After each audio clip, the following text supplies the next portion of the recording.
জ্যোতিষ দুনিয়ার কেউ কিয়ামত সম্পর্কে বলতে পারবে না। এই জন্য আমি আমার জন্মের পরে অনেকবার শুনছি কিয়ামত হয়ে যাবে, কিয়ামত হয় নাই। কারণ বিজ্ঞানীর কথায় কিয়ামত হবে না, আল্লাহ যখন দিবেন তখন হবে। ঠিক না? এই জন্য এক নাম্বার কিয়ামত এটা একমাত্র আল্লাহ জানেন। দুই নাম্বার আল্লাহ তাআলা বলেন ওয়া ইউনাজ্জিলুল গায়স, কখন কোথায় বৃষ্টি হবে, কি পরিমাণ হবে জানেন কে? আল্লাহ। এই জন্য দেখবেন আমাদের আবহাওয়া অধিদপ্তর একটা আছে না, আবহাওয়া অধিদপ্তর থেকে মাঝে মাঝে মাঝে মাঝে সংবাদ দেয় অমুক এলাকায় এত পরিমাণ বৃষ্টি হতে পারে। দূরে কয় না পারে না, হবে বলে না। হবে বলে না কিসের জন্য?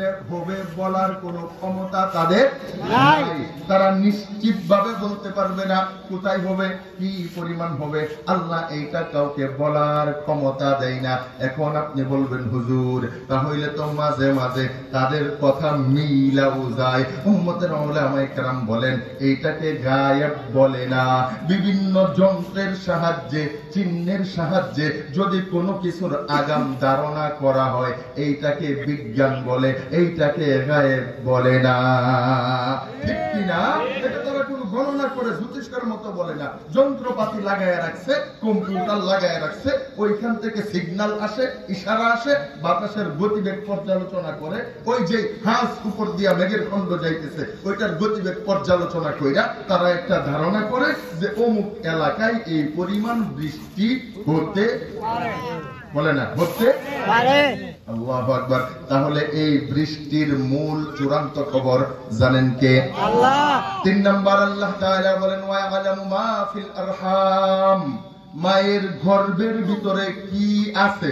এ ভালো করে বুঝেন কথাগুলা। আল্লাহ বলেন মায়ের গর্ভের ভিতরে কি আছে, এইটা কি ছেলে না মেয়ে না হিজরা, এটা একমাত্র জানেন কে? এখন আপনি বলবেন হুজুর আল্লাহ তো জানে, ডাক্তাররাও জানে। আমরা তো বলি না না না না, ডাক্তাররা জানে নির্দিষ্ট সময় যাওয়ার পরে।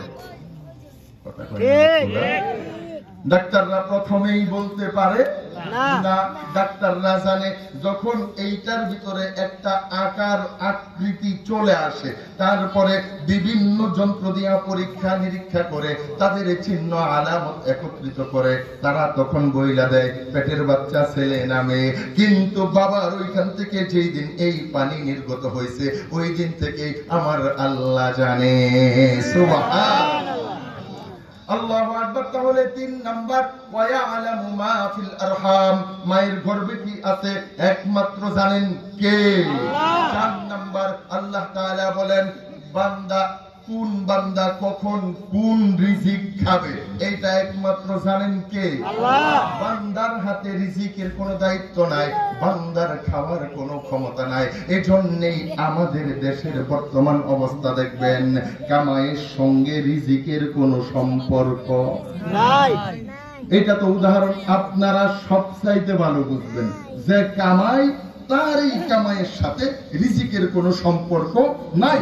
এই এলাকার হাজারো সন্তান বিদেশে থাকে 10-20 বছর 15 বছর ধরে বিদেশে নিজেরা পোল্ট্রির মুরগি আলু আর ডাল খাইতে খাইতে জীবন শেষ, আর বিদেশির কামাই করা টাকা দিয়া আমরা দেশে